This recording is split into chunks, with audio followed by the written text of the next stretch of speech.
स्तोत्रम्।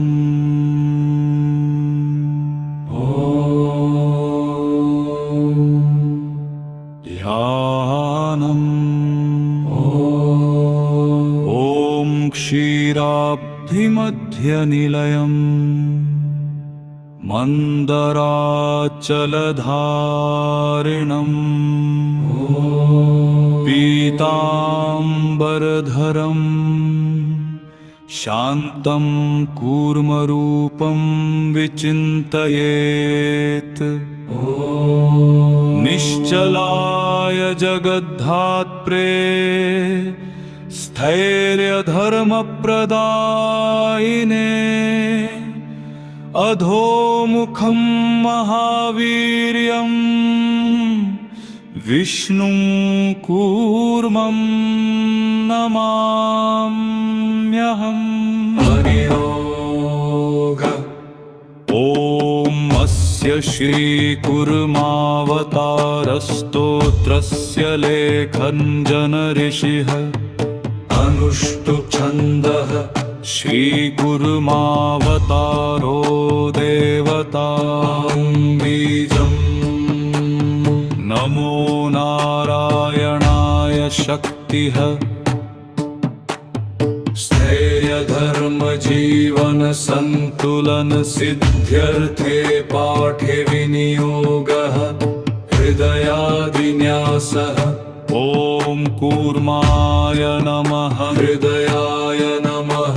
ॐ आधाराय नमः। शिरसे स्वाहा। ॐ जगद्धात्रे नमः। शिखायै वषट्। ॐ मन्दरधारिणे नमः। कवचाय हुम्। ॐ स्थैर्यदाय नमः। नेत्रत्रयाय वौषट्। ॐ विष्णवे नमः। अस्त्राय फट्। करन्यासत्। ॐ कूर्माय नमः। अङ्गुष्ठाभ्यां नमः। ॐ आधारशक्ते नमः। तर्जनीभ्यां नमः। ॐ अमृतमन्थनाय नमः। मध्यमाभ्यां नमः। ॐ धैर्यप्रदाय नमः। अनामिकाभ्यां नमः। ॐ विश्वधारिणे नमः। कनिष्ठिकाभ्यां नमः। ॐ नारायणाय नमः। करतलकरपृष्ठाभ्यां नमः। स्तोत्रम्। नमस्ते कूर्मरूपाय आधाराय नमो नमः। त्वया धृतं जगत् सर्वं स्थैर्यं दत्तं सुरासुरैः। मन्दरं पृष्ठदेशे तु निधायामृतमन्थनम्। लोकसन्तुलनार्थाय कृतवान् कर्मदुर्लभम्। अधर्मचलनत्रस्ते जगति त्वं धुरन्धरः। निश्चलत्वं प्रदास्यसि भक्तानां शरणागतः। क्लेशसागरमग्नानां धैर्यप्लव इव प्रभो।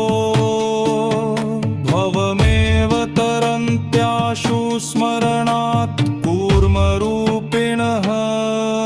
फलश्रुतिः स्तोत्रं पठेन्नित्यं कूर्मावतारचिन्तकः। स्थैर्यं बुद्धिं च धैर्यं च सलभेत न संशयः। गृहकार्ये कर्ममार्गे मनोभ्रान्तिविनाशनम्। सन्तुलनं च जीवनस्य कुर्म कृपया जायते। आपदान्नाशनं कुर्यात् धैर्यस्य विनाशनम्। विष्णुलोकमवाप्नोति कूर्मभक्त्या न संशयः।